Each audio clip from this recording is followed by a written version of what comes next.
What up, y'all? Tim Z here. You know what I mean? Back at it again, and I'm with you to show you why I'm returning to zero tolerance, 0450. Alright? Sebenza's here. You'll see why soon. Alright? So I gotta open this box really carefully because I requested a return shipping label on this knife. Let's see which side. I think I opened it from this side last time. Okay. Yeah, I don't want to damage the box because it must be pristine. So you see this bullshit. Oh, there's that packet that you guys like to eat again. Alright. Put this to the side.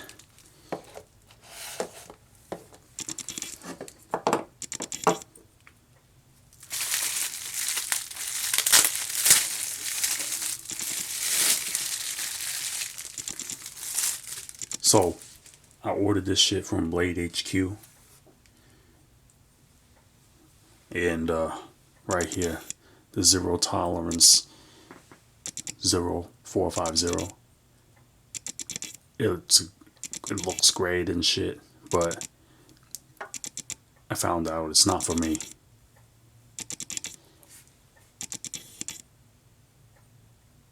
So one thing about this knife is a lot of people say the detent is too hard, but it's because they have their finger on the lock bar, which on this knife, based on the profile and the size, it's very hard to not have your finger on the lock bar. You got only this much space here to keep your fingers on the side of the knife like that. And honestly, this is one thing I'm gonna knock them for. If you hold in like this and you flick this knife open, okay, even when I have my fingers on the side, it's hard to flick out. Secondly, when it's like this and the blade snaps out, you got a higher chance to drop the knife on the floor and crack the blade. You know what I mean? So it's a bad design. So let me see how this is going to work. Even if you put your fingers on the pocket clip, you might apply some pressure to the frame lock. Then it won't open. So let's see. Okay, I was able to put my fingers here but not push down too much. So I can tell you there's a lot of torque on this blade when it flies out. So it is dangerous. You might drop it.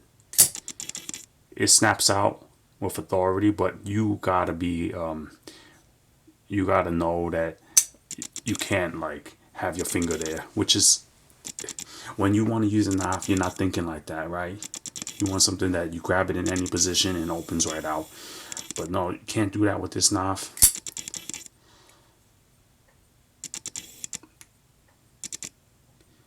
I mean, it's a good looking blade, but in the end, it's not acceptable to me. But that's not the main reason why I'm not keeping this knife. The knife has this issue right here. You see right here, you know, I don't even know if you can see, but I'll explain it to you. Alright, I got this on the prime lens recording, so over here you can easily touch this blade right here with your finger if you are pushing, and that's very dangerous. You don't want to have sliced fingertips all the time, you know what I mean? So that's why I cannot keep this knife, because it's dangerous. If I put my fingernail in here, I can touch the blade.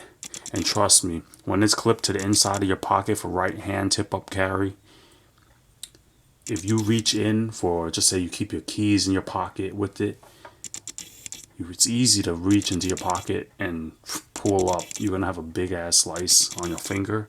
I'm lucky I didn't slice my finger right there. You see, it's very easy to I don't know if it can focus. It's very easy to hit that part of the blade, and I mean, with your finger, you don't have much room there. So this is why this knife, I cannot keep it. It's the reason why I cannot keep this knife. I had another knife in the past where I had to sell it because it kept slicing my finger multiple times. And that was a shame. That one was real smooth too. The mass drop gent. But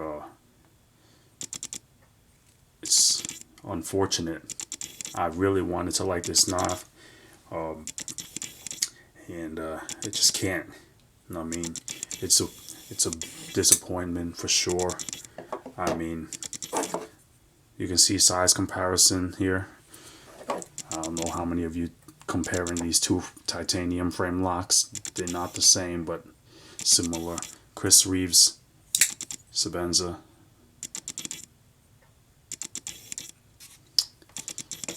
I actually prefer the blade to be this size, right at 3 inches, compared to the 0450's 4 point, whatever it was, I don't remember, 4.25, something like that. So you can see this.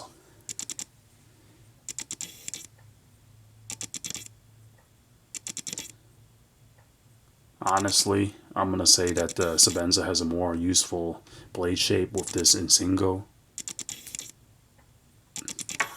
This one is more like stabby, you know, it's going to stab something.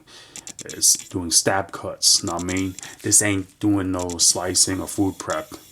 I mean, you probably could, but not ideal. So, yeah. So this one's staying with me for my entire life. It's going nowhere. I've sold a Sebenza with the regular blade before. Oh shit, I almost cut the table right there. You know what I mean? Sorry, little table.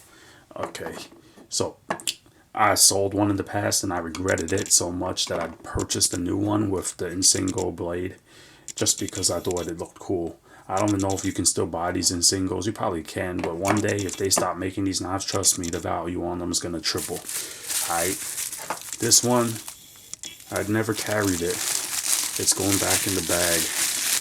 I never carried it. I hate to say, I'm not keeping this knife. It's going back for return. I don't know why it's not focusing. I need to get a proper camera. This one is not meant for this. This is like a photography camera, you know what I mean? Because a lot of you guys, I mean, I don't know what the hell I'm saying anymore, but I just, you know, like photography too.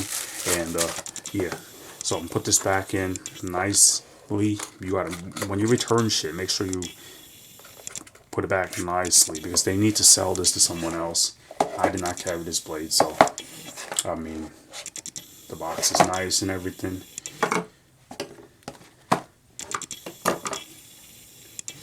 So yeah, that's why, to me, ZT has fallen short on a lot of knives, guys. I mean, I wanted to be a fan, but a lot of people told me, man, they're not a fan of them because they're too tactical. That's who they're for. So if you're a tactical guy, you might like that knife, know what I mean? But for people who are not as tactical or they don't want something that it looks scary to people, ZT is not going to be your thing. I mean, maybe you can go look at some of the Kershaws, their lower line, and find something you like. But other than that, I'm going to have to say some other knives are better for EDC, like the Benchmade Griptilian Mini Bug Out, the Bug Out. Chris Reeve Sebenza, if you got the dough for that, you know what I mean? Not everyone does.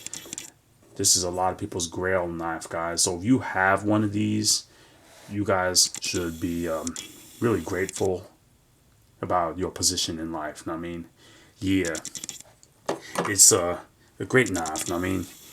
It's not a knife that you're gonna regret having or passing down to your children one day. If you guys got children, I don't know what kind of people watch my channel. You know, YouTube got all types of folks. So I'll put this to the side.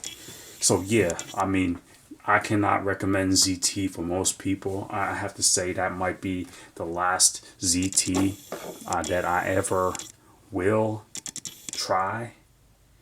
I can't really think of one that I really like besides maybe the, which I think they sold out of. I can't remember the number. Hinderer, ZT 0566 or something with a 3.25-inch blade with a speed safe on it. I'm not a big fan of speed safe, but fuck it. You know, you cannot buy a Hinderer. It's like $500. You know what I mean? And I'm not gonna spend $500 on a knife right now. Maybe in the future, maybe.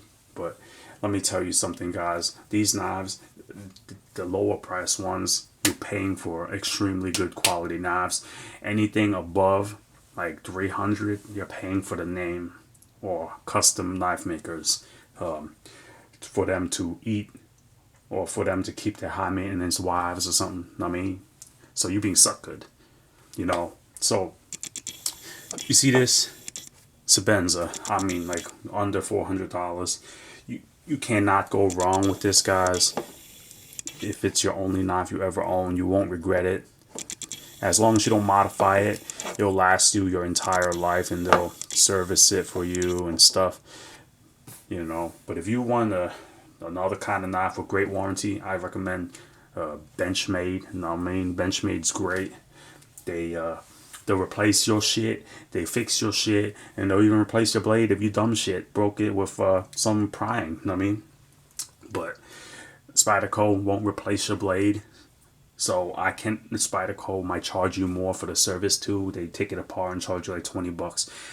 That's not that great. I mean, that's why the factory seconds was okay, because you're not losing much because their warranty service isn't that great anyway. But if you were buying a seconds Benchmade, which I'm not aware that they ever sell those, they probably just destroy them, then you're losing a lot because they have a great warranty policy, you know, lenient. Kershaw, it's better than Spyderco. They're willing to replace your blade for a price, probably around $10 or so. But yeah, I mean, I think ZT's blades might be around 30 for a replacement. But it's nice to know that even if you do dumb shit like drop your knife on a hard floor, or you do some dumb shit like pry with it and you broke your tip because you were in an emergency, that you still be able to fix your blade. That's great confidence in your product, and that you feel like I can use and abuse this knife and not feel too bad about it. You know, I mean, you're not supposed to abuse your knife because that can void your warranty, but you know, sometimes they're lenient. But you know what? Use it like a normal guy. Know what I mean? Stop trying to beat on your knife like y'all beat it. Some of y'all beating people up. Anyways, just treat your knife good and it will treat you good. Know what I mean? That's how life is. You treat people who you want, treat them good if you want them to treat you good in return. You know what I mean? Yeah, I just slipped on my words right there. You know what I mean? Anyways, yeah, this is Experienced RC. Yo, I'm so sorry. I meant Tim Z. Ha. So, yeah, this is Tim Z here. You know what I mean? So, thank you for watching. Make sure you give me a thumbs up. A thumbs down's all the same shit. I mean, I know some of y'all, if you're still watching and you give me a thumbs down, I appreciate y'all. Alright? I appreciate you for spending your time to listen and watch.